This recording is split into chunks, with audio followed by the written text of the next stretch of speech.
Bienvenue dans l'inconnu. Le premier podcast où l'identité de l'invité est inconnue. C'est le podcast qui décolle les étiquettes sociales et ne se pose pas la question de ce que tu fais et se focalise sur qui tu es. Je vous invite à découvrir avec moi l'histoire d'un inconnu, un héros, une héroïne du quotidien, source d'inspiration. On va essayer. On est parti. On va essayer quoi?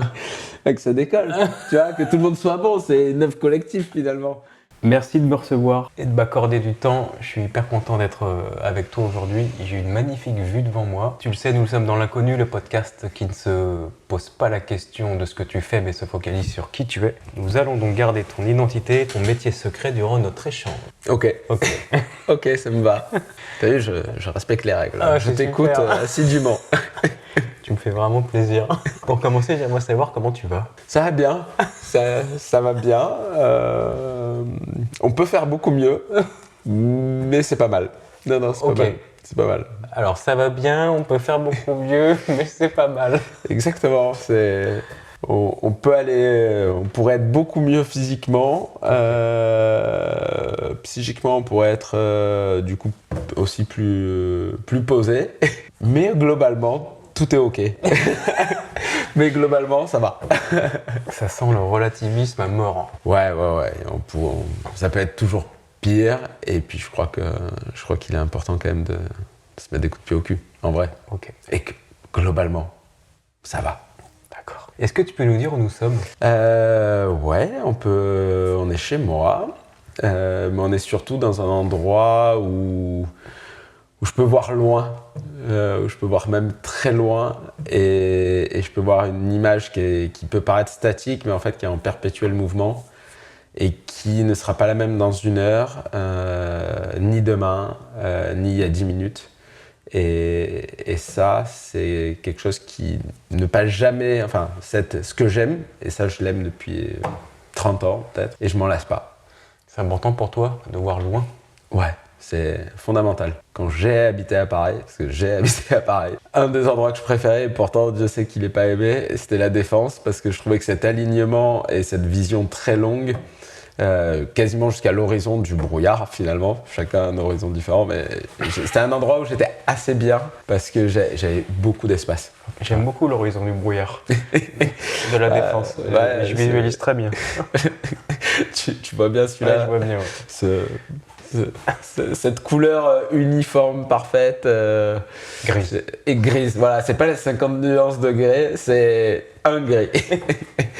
Je te propose de partir au hasard de la discussion. Allez, Mais avant de partir au hasard, je vais te faire tirer un dé que tu vas Ok. choisir. allez, c'est vraiment une expression du Sud. Tu le dis qu'ici, allez. Quand quelqu'un qui lui appelle du Sud, il dit allez quoi? Bah, allez, c'est bon, c'est ok, on y va, c'est parti. Ah, ok. Donc je lance? Non, pas encore. Est-ce que tu veux savoir les thématiques? Ah bah oui, bien sûr. Ou tu veux lancer au hasard là et... Non, je lance au hasard, on verra après. Ah, c'est vrai? Ouais. Alors vas-y. 6. Réussir sa vie. Ah, oh putain. Allez. Oh punaise, pardon, oh punaise. C'est enregistré. Allez. Réussir sa vie. Je vais te poser une question. Ah, ok. Moi, je sens que tu as envie de partir. Non, je croyais que c'était page blanche. Non, très bien, je prends ta question du coup, merci. Après, je l'ai fait au feeling, tu sais, en fonction du... Faisons une nouvelle. Eh bien justement, je vais t'en faire une nouvelle, mais quel sacrifice as-tu fait pour atteindre tes objectifs de vie? Oh putain. Ah, il est bon. Il est bon le Arnaud. Des sacrifices, c'est drôle que tu dises ça. Il n'y a pas très longtemps, on m'a posé la question de où aurais-tu voulu être aujourd'hui? Donc globalement, pour faire simple... Non, j'ai le droit de dire mon âge? Moi, si tu veux, oui. Ouais, à 40 ans. Ok. Et j'ai répondu exactement là où je suis. Ce qui m'a quand même surpris parce que c'est typiquement le genre de phrase que je ne dis jamais. Et en y réfléchissant pendant une semaine ou deux, je suis revenu quand même sur ma réponse en disant je suis exactement là où finalement je voulais cocher toutes les cases. Et donc, mais ça ne voulait pas forcément dire que moi je suis exactement où je voulais être, mais en tout cas, j'ai coché tout ce que je voulais réaliser. Et du coup, la personne me pose une autre question en me disant « Ok, dans 10 ans ?» Je dis « Dans 10 ans, en fait, Je n'y ai jamais pensé. Et donc c'était assez intéressant parce que pour arriver à ça, en effet, il y a eu énormément de sacrifices. Et ces sacrifices sont plutôt liés à moi-même. C'est pas des sacrifices de vie. Un sacrifice au moins dans la douleur, dans la capacité à toujours aller plus loin, à ne pas se satisfaire de ce qu'on a réalisé et estimer que c'est jamais assez bien. Et donc toujours remettre une piécette dans ok, j'ai atteint l'objectif, mais finalement j'aurais pu le faire mieux, j'aurais pu le faire plus beau, j'aurais pu le faire plus loin, plus rapide, plus efficace, plus collectif, plus individuel. Enfin, globalement, il y avait toujours une raison. Il y a toujours quelque chose qui ne va pas. Enfin, que tu aurais pu améliorer. Que j'aurais pu améliorer. Pas qui va pas, mais que j'aurais pu améliorer. Et au travers de ça, finalement, je me suis aperçu que je l'ai fait majoritairement pour les autres, pour le regard des autres, ou pour les standards que j'avais proprement, que j'avais définis moi-même en disant si t'es pas à ce niveau-là, bah t'es pas au rendez-vous. Mais ces standards-là, finalement, c'était des croyances et c'était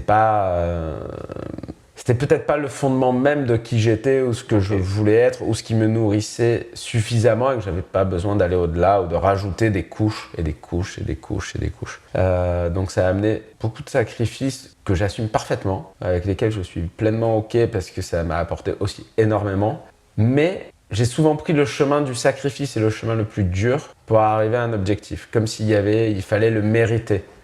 Et donc, globalement, le sacrifice étant ce qui te permet de mériter et de nourrir ce mérite insatiable. Et je me dis aujourd'hui qu'il y a peut-être des chemins un peu plus faciles parfois et qui sont tout autant respectables. Est-ce que tu penses que ce type de sacrifice ou cette vision de « pour réussir, il faut que j'en bave », ça vient de l'éducation, c'est plus de l'inné? L'éducation évidemment, le père, la mère, pour des niveaux d'exigence très différents. Globalement, ma mère, c'était peu importe ce que tu fais, peu importe le métier que tu feras, mais sois toujours dans les 3 premiers. Peu importe le métier.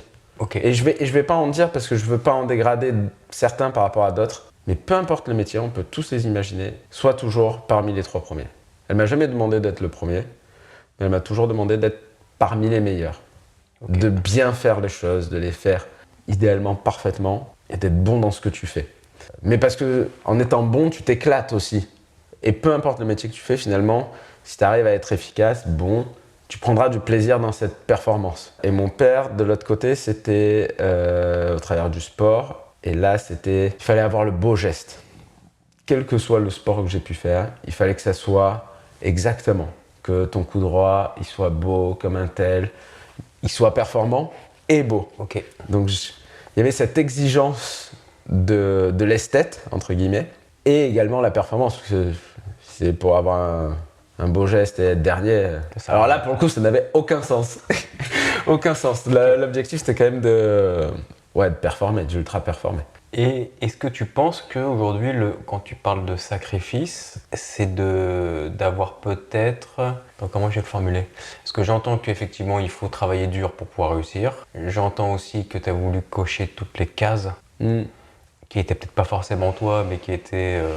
Qui étaient des cases que tu fantasmes un peu depuis ton plus jeune âge, comme structurer ta vie... un toit, une famille, des enfants, un métier où tu mets ton niveau d'ambition sur ton métier qui était propre, des amis, avoir du temps pour soi, mais en même temps travailler énormément. Et puis ce ne sont que des injonctions quand tu les mets ensemble en fait. Mais est-ce que justement c'est pas ça le sacrifice? Alors, tu vois? Ouais, je crois qu'à la fin, pour arriver à répondre aux attentes de tout le monde, celui que j'ai toujours sacrifié en premier, c'était moi. Et quelque part, c'était OK, en fait. J'ai toujours estimé que j'étais la variable d'ajustement. Donc, c'est quelque part très confortable, parce que finalement, t'es un peu la Suisse. Tu t'adaptes, tout te va à peu près, mais tout te va à peu près dans une certaine limite. Et tu contribues au bonheur des autres, puisque finalement, tu t'adaptes à ce qui semble plus important pour eux, et toi, tu sais que c'est OK de t'adapter. Donc, tu te mets au service ou à contribution. Et je sais que ce mot, il est un peu agressif, la variable d'ajustement, mais ouais, c'était... Et là, pour le coup, maintenant, pour revenir sur ta question de qu'est-ce qu'est réussir sa vie, je crois que ça serait arrivé à s'écouter un peu plus. Pour être pleinement là dans le moment présent. Et le présent, c'est une notion qui est très compliquée pour moi. Et d'être en phase avec ça, d'arriver à avoir mon corps, mon esprit et mon cœur. Parce que finalement, il faut être aussi à l'endroit où tu as envie d'être, où ça vibre. Et réussir sa vie, ce serait peut-être ça, et pas forcément cocher des cases. Ok. Et ben, moi, c'est une belle entrée en matière. Ouais. Pardon, je rends le dé. Je rends le dé. Tu vois, je te le rends et tu vas retirer une deuxième fois. 1. Ah bah tu as fini sur l'amour, on va parler d'amour. Ah, Qu'est-ce qui te fait sentir le plus aimé dans une relation? d'être là pour l'autre. D'être là pour l'autre. D'être en capacité de l'écouter. Je crois que c'est un... Toi, ça te fait sentir le plus aimé? Ouais, c'est une bonne question. Alors, j'y arrive pas à répondre à celle-là. Elle est pas forcément facile. Me sentir le plus aimé, je sais pas. Je vais essayer de réfléchir à voix haute, du coup. Je crois quand la personne en face arrive à me donner confiance. Et c'est pas forcément par être rassuré. C'est juste à dire, c'est ok qui tu es, tes failles, tes forces et ta personnalité. Enfin, toi, ton âme. Te prendre dans ton entier, quoi. Ouais, exactement. Et en fait, c'est assez difficile dans un quotidien, dans une vie établie, de se rappeler de ça, de poser ces choses-là, de se le dire, de se l'écrire, peu importe. Et je crois que c'est important de se le dire ou de se l'écrire. Ça se montre pas forcément, à vrai dire. Je crois que pas tout se montre. Et c'est plutôt bien que pas tout se montre d'ailleurs. La preuve en est, on se montre pas, toi et moi, là, aujourd'hui. Et c'est plutôt... Tu veux que je mette la cam? Non, c'est plus un podcast, sinon, c'est une visio. Ouais, je sais pas hyper bien répondre à cette question-là. Et c'est ok. Est-ce que l'amour, c'est être égoïste? Tu m'emmerdes avec tes questions, là. Hein. Rappelle-moi ton prénom. Est-ce que c'est égoïste? Ouais, je crois qu'en tout cas, pour vivre un amour équilibré, il faut à un moment arriver à être égoïste au sens de se respecter soi-même. C'est pas être égoïste au sens 2025. C'est arriver à respecter ses propres besoins. Là, l'égoïste, à mon sens, ça a une valeur, une vertu. C'est un copain qui me parlait de ça, qui avait parlé de ça avec un autre copain d'ailleurs, et qui me disait il est important d'être égoïste pour soi-même. Mais du coup, après, en décortiquant, il est important de se respecter soi-même, d'arriver à se respecter soi-même et de découvrir ses besoins fondamentaux. Et je crois que tes besoins fondamentaux, ils évoluent. Enfin, tu crois qu'ils évoluent. Et finalement, en fait, tu n'as fait que les enfuir au fur et à mesure, sous tout un tas d'apparats, de besoins, de faux besoins. Mais tes besoins fondamentaux, qui tu es, ça, je crois que tu le sais, en fait, depuis très longtemps. Peut-être même, tu le savais quand tu étais enfant, mais tu ne savais pas le verbaliser. Et aujourd'hui, tu as peut-être oublié qui était cet enfant-là. Et en revanche, tu arrives à verbaliser, parce que tu conscientises quand même beaucoup de choses, puis tu arrives à analyser ce qui s'est passé, ce que tu as mis en place. Et là, pour le coup, je crois que c'est important de revenir à ces besoins fondamentaux, qui sont en fait les piliers de qui tu es. Et on en a tous. En fait, quand on arrive à les révéler à soi-même et ou aux autres. Souvent, les autres le savent avant nous, d'ailleurs, c'est assez drôle. Ça t'est déjà arrivé? Ouais, carrément, ça m'est déjà arrivé. Plusieurs fois, et des personnes qui me connaissent du quotidien, enfin qui me connaissent parfaitement depuis des décennies, et des personnes que tu croises depuis 5 minutes, mais qui ont capté un instant de toi par rapport à des mots, ce que tu as pu dire, et qui vont te faire ce cadeau-là en te le donnant, et tu le prends pas, mais ils vont taper très juste, très juste. Donc oui, il faut être un petit peu égoïste, je crois. Tu veux retirer? Ah ouais, j'ai envie de retirer. Vas-y, retire. Au moins, on tire la moitié des questions. Enfin, c'est un dé à 6 faces. 4. La famille. Le A, putain, il est sorti tout discrètement. Attends, j'ai pas attends, je vais t'allais partir. Ah oui, je vais partir. Il est chaud comme la braise. Est-ce que tu as des traditions familiales particulières? Je réfléchis à mes différentes familles. Je crois pas. Non? Avec Non. tes parents ou même avec ton cercle familial actuel avec... Non, alors écoute, du côté de... Mes parents sont divorcés donc, depuis longtemps, depuis plus de 25 ans. Donc du coup maintenant, chacun a recréé une famille. Donc du coup, on va dire j'ai 2 familles quand même. Historiquement, je viens d'une et seule et unique famille. Non, qu'est-ce que j'aurais? Je réfléchis. Ah si, ça y est, j'en ai une pour chacune de mes familles parentales. À côté de ma mère, il y a une chanson d'anniversaire que je ne connaissais pas avant, cette famille-là, qui est une chanson du Nord. Et elle n'est pas commune, en tout cas dans le Sud. Et je la trouve très belle. Je ne ferai pas l'offense ni à toi ni aux auditeurs de pouvoir chanter ça. Mais je la donnerai en off. Ok. Et, Je mettrai en commentaire. Et du côté de mon père, il y a la mer quand même qui nous relie. La mer et la voile. Et je crois que c'est pas une tradition, mais il y a quand même toujours cette journée où il y a tous les membres de la famille sur un même bateau, sur l'eau, une fois par an. C'est pas une tradition parce que c'est pas dit, c'est pas verbalisé, c'est pas écrit, mais en réalité ça se réalise tout le temps. Ouais, donc ça se fait. Ça se fait, et je crois que ça ne pourrait pas ne pas se faire. Ok. Voilà. Combien 2. personnes sur le bateau? Ah bah ça s'est agrandi un peu, 2 plus ma famille 4, 6 ou 7. Ok. 6 ou 7. Et là ça s'agrandit au fur et à mesure des enfants. Mais ouais, 6 ou 7. Pas une grande famille, une famille, le cercle restreint. Ouais, mais du coup, Parents-enfants. Ouais, ça doit être sympa du coup, cette journée. Non, ça va, c'est cool. Non, ça doit être sympa, j'ai dit. Ah, ça doit être sympa, j'ai compris, ça doit non, pas être c'est sympa. cool. Oui, alors c'est toujours sympa, Non, c'est toujours un retour aux sources. Tu vois, on parlait des besoins fondamentaux, et moi ce besoin-là d'être sur l'eau, idéalement en voilier, il est assez vital. J'arrive à vivre sans, mais c'est fondamental. Et est-ce que du coup, tu as des traditions, toi, avec ta femme et fille, c'est ça? Et 2 filles, Et ouais. et tes filles? Non, je crois pas. Je crois pas qu'on a de tradition. Noël est important. Ouais. Noël est important, mais c'est...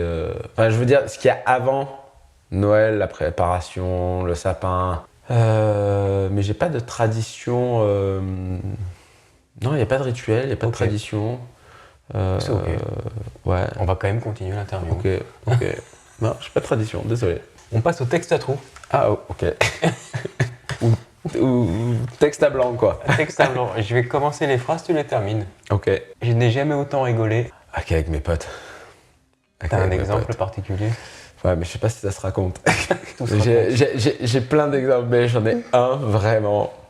C'était l'anniversaire d'un de mes potes qu'on fêtait chez un autre pote. Bref, soirée d'été, mes potes mixent un peu, et puis un de mes potes, celui qui fêtait son anniversaire, ne boit jamais. Et puis, bref, boit 2 verres.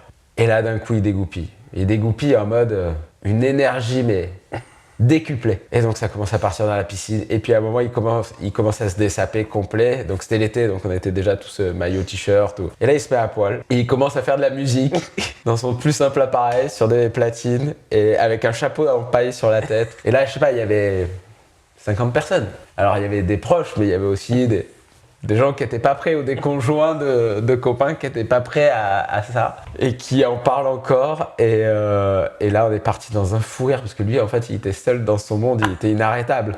Mais il était heureux, en fait, il était heureux, et c'était ok, mais c'était fou. Et on a fini à un moment où sa femme dit « Bon là, maintenant, ça suffit, là, on rentre. » Et donc, on l'a pris, il s'était calmé, mais on l'a pris, il était toujours nu. Et on l'a mis sur le siège passager de la voiture, on l'a attaché, on a dit allez, on a dit à sa femme, allez courage, rentrez bien. Et du coup et là je pense qu'on n'a jamais autant ri, c'était lunaire, mais je peux pas tout décrire là Ok, quand même. j'imagine. Mon principal objectif dans la vie est... De trouver l'équilibre, d'être... Comment j'ai dit ça l'an dernier? C'était ma résolution de l'an dernier, j'y suis pas du tout arrivé. De trouver l'équilibre. L'harmonie, c'était l'harmonie. De trouver l'harmonie. Harmonie quoi? Pro, perso, harmonie intérieure, peut-être les tout. L'ensemble intérieur, et si j'ai l'intérieur, mécaniquement l'extérieur ça sera des variables à ajuster avec plus ou moins de courage forcément, plus ou moins de contraintes, mais ça sera ça, trouver l'harmonie ou l'équilibre. Pour moi, je les associe beaucoup. Quand je me vois dans le miroir... Ça fait très longtemps que je ne me suis pas regardé dans un miroir, ça fait hyper longtemps. Ok. Mais je l'ai fait il y a pas longtemps. Je l'ai fait il y a pas longtemps, avec ma fille d'ailleurs. Je croyais que j'avais pris un coup de vieux. Je trouvais que j'avais pris un coup de vieux, mais que c'était bien, que ça marquait le temps, et que c'était ok, que c'était pleinement... que ça allait bien. Mais il faudrait le faire un peu plus souvent. Je t'en fais une dernière, la différence entre un bon chasseur et un mauvais chasseur. Donne-moi une autre. T'en as plein sur ta feuille, je l'aime pas celle-là. Non, j'ai le droit ou j'ai pas le droit? T'as le droit. Ok, alors Ça je me fait prends rien. le droit. Moi aussi, je pars dans l'inconnu. On se connaît pas, tu me fais un refus d'obstacle. Ok. La dernière fois que j'ai cuisiné... Ah, c'était bon. Et c'était quoi? C'était une omelette. C'est simple, Attends, mais c'était hyper simple. Mais une omelette, c'est compliqué qu'elle soit exactement comme tu le souhaites. Ouais. Et en fait, ça prend un peu de temps à faire Jolie et bonne omelette. Ok. Elle était jolie en plus? Elle était jolie. Ok. Elle était jolie. Quand est-ce qu'on en mange une alors? Bah là, après. Après, je t'invite. On passe à la question d'un inconnu. Ok. Chaque inconnu pose une question à un autre inconnu. Ok. Je vais donc te poser Redoutable. la question que m'a posée le dernier inconnu avec qui j'ai passé du temps. Et la question est, qu'est-ce que tu pourrais conseiller ou inculquer aux jeunes pour influencer leur vie positivement? Ok. Pression. D'écouter, pas d'écouter leur téléphone et ce qui se passe sur les réseaux, mais d'écouter ce qui se raconte sur les gens autour d'eux. Souvent, quand on est jeune, on a tendance à vouloir l'autonomie de l'adulte. On n'a pas tous les outils ni la possibilité. Et c'est une période où on écoute peu, je trouve. C'est normal, hein, mais d'aller écouter, d'aller demander, de ne pas avoir peur de demander de l'information à des vrais gens, à des humains, à ceux qui ont vécu, qui ont touché, qui ont fait, qui ont échoué. Ouais, d'aller se nourrir de la parole des autres. Ok, donc écouter et aller se nourrir de la parole des anciens. Tout à fait. Le non-sujet. Quel est pour toi le non-sujet ou le sujet qui t'énerve quand il arrive? Je suis pas à l'aise avec cette question. C'est vrai? Non. Parce qu'il y a peu de choses qui m'énervent.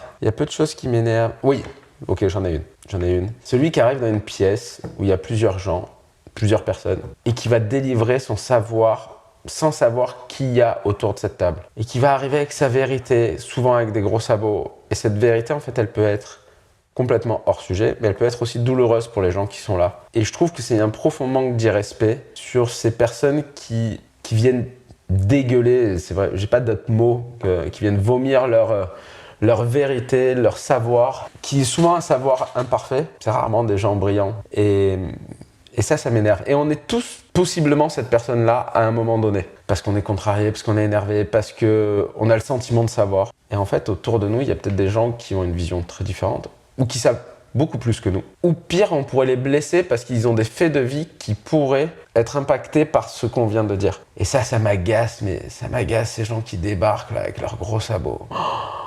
Là, qu'est-ce que je fais quand ça arrive? Qu'est-ce que tu as envie de leur dire quand tu les vois arriver? Mais dans ta tête, du coup, j'imagine. Ouais. Alors souvent, je leur dis rien. Souvent, vraiment, ils n'ont pas accès à l'échange. Je leur donne pas l'accès, j'ai pas envie de parler avec eux, j'ai pas envie d'échanger. Tu coupes. Ouais, je coupe. Et ce que j'aurais à leur dire, mais c'est peut-être c'est une question que je me dis souvent, c'est qu'est-ce que tu ferais si tu étais moins con? Ok. Mais cette question, elle est importante en fait. Parce à un moment, on est tous pas au niveau, et on est tous par moments clairement pas du tout où on devrait être. Et de temps en temps, se dire qu'est-ce que je ferais si j'étais moins con? Ça te permet de prioriser assez vite ce que tu dois changer. Ok. Donc je lui dirais ça. Merci pour ce partage. On passe. Avant de partir, s'il te reste quelques jours, quelques mois avant de mourir, qu'est-ce que tu ne souhaites pas regretter ou qu'est-ce que tu aimerais faire? Alors ce que j'aimerais pas regretter, c'est de me dire que j'ai déjà des regrets et que j'ai trop peu de temps pour les réaliser. Donc essayer d'avoir réalisé quand même beaucoup de choses, mais je crois que s'il me restait quelques jours, quelques semaines, quelques mois, le plus important pour moi, ça serait d'arriver à transmettre ce que je pense ne pas avoir encore transmis, mes enfants, mes amis, mon entourage, même vis-à-vis de la société en tant que telle. Je suis hyper redevable de la société. Alors, en tant que Français, c'est la France, mais et ça serait de transmettre. Okay.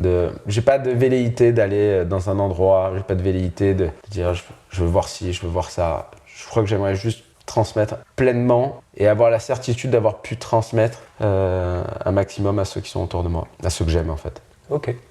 Et transmettre quoi? Je crois qu'il y aurait ma vision, transmettre ce qui me touche, pour peut-être les inspirer, ou en tout cas que ça leur permette de créer un souvenir, de se dire okay, il était ému, touché par ce moment-là, ce paysage-là, cet espace-là, ce type d'échange-là, et ça c'était lui. Et finalement cette transmission, ça leur donne à la fois un enracinement. Ils peuvent s'appuyer là-dessus, c'est comme une boîte à outils, et ils peuvent se construire à partir de ça, ils peuvent ne rien en faire.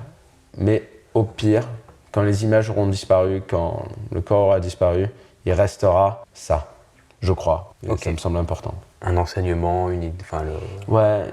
ce fil-là. Une manière de voir, de penser, d'apprécier, de réfléchir. Cette manière-là, cette transmission-là, elle me semble importante. Mais si j'avais un jeune enfant, ça serait de faire les lacets. Ça peut être des choses très concrètes. très concrète, mais ça serait transmettre. en tout Ok. On passe au partage de vie. Je vais te refaire tirer. cas. Ouais, Si tu tombes sur un nombre pair, ok. l'objectif, ça va être de nous donner la leçon de vie que tu aimerais partager. Si on tombe sur un nombre impair, ce serait de nous partager le moment le plus douloureux que tu aies traversé et de nous dire surtout quelles sont les ressources que tu as utilisées pour t'en sortir. Est-ce que c'est OK pour toi? Ok, je réfléchissais déjà. Mais, ok. Au pair ou impair. Père ou impair. Qu'est-ce que je vais Ok. dire? Je sais pas, on verra. C'est toujours un suspense à chaque fois que tu sors une carte. Hein. Enfin, une fiche. Sachez, pour ceux qui écoutent, qu'il a des fiches et qu'on ne les voit pas. Et que du coup, on ne sait pas trop ce qui est écrit dedans. Des fois, j'invente un. Ah, bah voilà. Allez, chiffre pair Vas-y. ou impair. 6.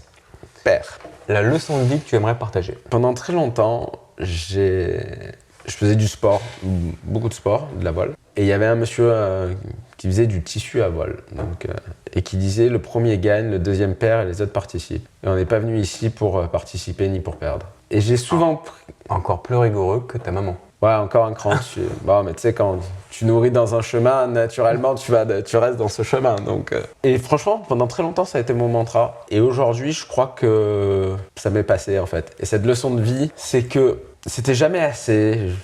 Je voulais toujours plus. Dans la performance, hein, pas dans la possession, mais dans la performance. Je voulais toujours être en haut du podium, de la pyramide, je ne sais quoi. Enfin, en tout cas, dans le travail et dans le sport, pour moi, il y avait l'épanouissement de la performance. Et avec le recul, finalement, c'est pas tant les victoires qui m'ont apporté le plus de plaisir. Ça y a contribué grandement. Mais globalement, c'est pas le plus important de gagner. Ok. Et je crois que c'est la plus grande leçon de vie que j'ai aujourd'hui, parce que j'y ai perdu sûrement le plus de temps dans cette quête infinie, qui est quand même très, très présente, présente encore. Mais par rapport à l'exigence que j'ai vis-à-vis de moi-même, pas par rapport à la performance vis-à-vis des autres. Et qu'est-ce qui t'a apporté du plaisir du coup? Naviguer, être sur l'eau, finalement. Et bizarrement, ce changement de mantra, je l'ai retrouvé dans la montagne, où finalement, je n'ai pas les compétences, je n'ai pas assez de compétences pour partir en rando en montagne. C'est quelque chose que je ne fais pas assez souvent, mais j'arrive à faire 4-5 fois par an. Et tu as quand même cette quête d'aller atteindre un sommet, tu as ce besoin d'être seul, en pleine nature. Je veux dire, là, tu vois pas des remontées mécaniques avec d'autres skieurs. Tu es seul en pleine nature, enfin, seul et guidé par un guide de haute montagne. Et là, pour le coup, tu es obligé d'aller chercher une performance parce que tu veux atteindre le sommet. Et ça, c'est toi vis-à-vis de toi-même et tes jambes et surtout ton mental. C'est ton mental qui te fait monter avant tout. Et là, j'ai trouvé une douceur, en fait, dans cet effort physique, dans cette sérénité du cadre, du paysage. Et tu as cette satisfaction totale d'être en haut. Alors, tu me diras, oui, t'es encore en haut d'une pyramide, d'un sommet, bon, là, c'est une montagne. Sauf que là, il n'y a pas de compète. En fait, là, c'est juste toi avec toi-même. Et donc, ouais, par un autre sport, j'ai trouvé enfin quelque chose où je m'épanouissais pleinement. Mais ça reste de la glisse, toujours est-il. Ok, merci pour ce partage de vie. Ça va être à ton tour de poser une question au prochain inconnu. Qu'est-ce que t'aimerais lui elle poser? est toute faite, hein. Qu'est-ce que tu ferais si t'étais moins con? Mais vraiment, pense-y avant de répondre. Ok. Voilà. Non, c'est pas bien. Ah, moi je prends, ça me fait beaucoup rire. Qu'est-ce que tu ferais Si t'étais moins... Si tu étais moins con. Ok. Parce que si on dit si t'étais moins bête, c'est pas assez percutant. Ça claque pas assez. Tu vois, il va pas se poser assez la question. Ok. Qu'est-ce que tu ferais si tu étais moins con? Par contre, je me permettrais de lui expliquer un petit peu le contexte. Oui. Mais cette personne qui arrive, tout à fait, oui. Attention, Oui, moi je connais tout sur tout. Oui, alors okay. oui, non, mais celui-là, tu peux lui poser direct. Tu veux que je lui pose direct? Ok. Non, tu lui poses direct et ensuite t'expliques. Ok. Mais Très bien. t'as compris le sens. Oui, complètement. Pose direct. Tu peux lui dire que ça serait une question particulière et que tu expliqueras après quand même. Ok, c'est dans la boîte. Qu'est-ce que tu ferais si t'étais moins con? Ah, tu veux que j'y réponde? Ah non. Chiche. Carrément. Je crois que si j'étais moins con, je prendrais un peu plus soin de moi. Ok. Voilà. Bon, eh ben, on compte sur toi, ou en tout cas, tu sais ce que tu as à C'est faire un après engagement. l'épisode. Non, mais... C'est un engagement vis-à-vis des Tu vois, auditeurs. c'est facile à dire, mais c'est hyper compliqué à faire. En tout cas, pour moi, c'est très compliqué à faire. Ok. Bon, on se tiendra au courant et on verra si... Je ferai un débrief pour le... Pour ton lancement de ton épisode. Exactement. A-t-il réussi à être moins con et à prendre soin de lui? On passe au titre de l'épisode. Ouais. J'ai pris le parti que ce soit mes invités qui choisissent le titre de notre épisode. Est-ce que tu as quelques mots sur ce que tu viens de me raconter, de nous raconter, sur ce qu'on vient de vivre pour le titre de notre épisode? New York City. non, je déconne, c'est ce qui est écrit sur ton pull.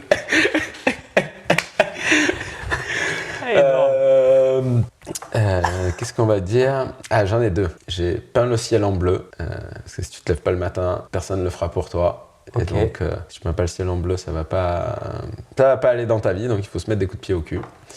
Et l'autre, le corps, le cœur et l'esprit. Le corps, le cœur et l'esprit. Tu as commencé par le corps ou le cœur? Le corps. Le corps. Le corps, parce que tout commence par le corps depuis ton plus jeune âge. Ok. Le corps, cœur, l'amour le cœur et l'esprit. Et l'esprit. À New York City, en bleu. À New York City, vue mer. Ok, le corps, le cœur et l'esprit. Ouais, c'est bien. C'est parfait. Non Bah, si ça te plaît, moi ça me plaît. Ouais, ça me plaît. On Allez, peut changer le numéro de l'épisode? Non, je déconne. Non, papa, arrête de vouloir, c'est pas possible quoi. Le relou. Le con, relou. quoi. Oh, le con. Ses invités. Ah, le con. Voilà. Qu'est-ce qu'il est con. On est toujours On le passe con à d'un la autre. dernière. Hein? On est toujours le con d'un autre. C'est ça c'est sûr. On passe à la dernière question. Et Allez. la dernière question de cet épisode est de répondre à la plus grande inconnue de celui-ci. Qui es-tu? On a vraiment besoin? Finalement, on n'a pas besoin. On est vachement bien là, sans savoir. Ouais, bon, ok, ça va, je réponds. Je garde le suspense. Ok. Il est très joueur. Je suis... non. Je suis Yann Paré, j'ai 41 ans, je suis... con et heureux, mais j'aspire à bonifier.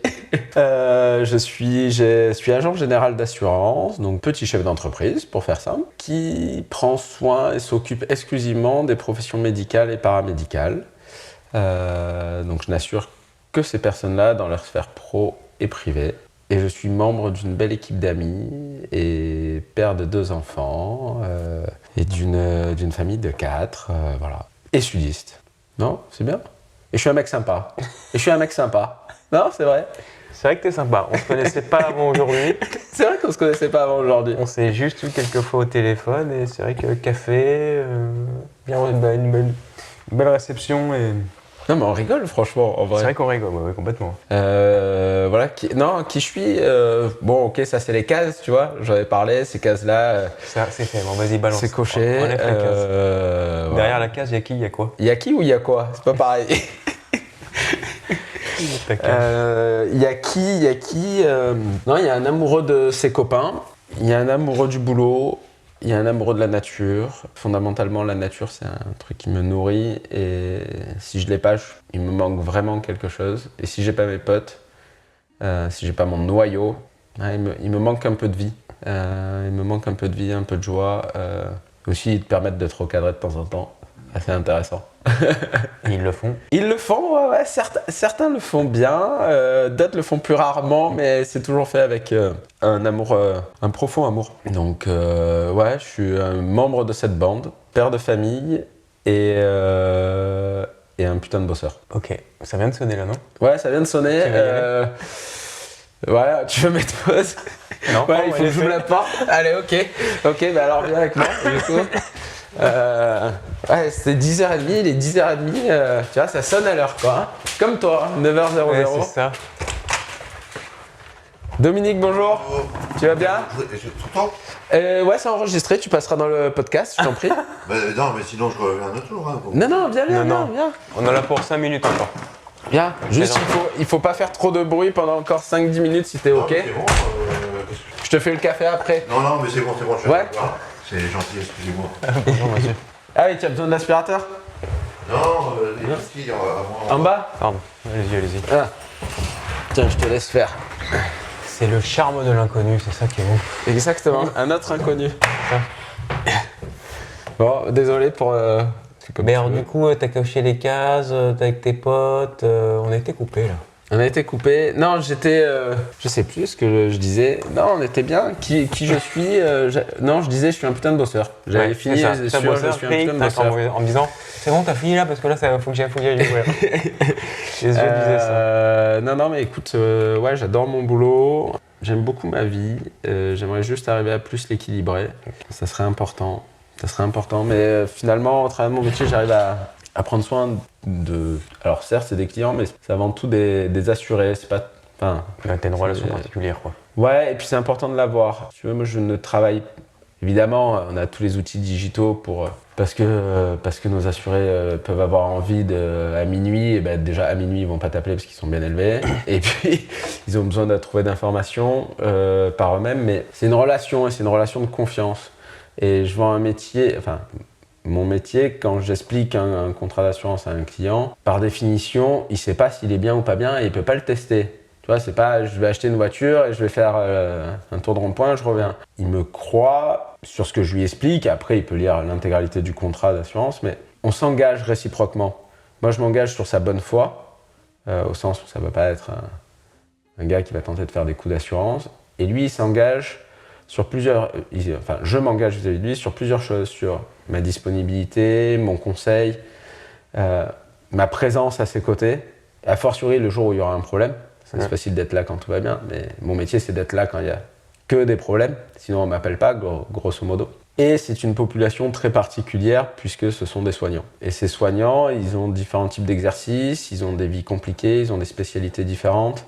Et c'est ma contribution à leur permettre d'exercer en pleine sécurité, d'un point de vue professionnel, j'entends, parce que la société change, parce que les mises en cause des patients peuvent changer, parce que la population ne sait plus qu'un médecin a une obligation de moyens mais pas de résultats, et qu'on est dans le résultat, fondamentalement, tout le temps. Donc c'est très compliqué. Ça va, Dominique, t'as trouvé les...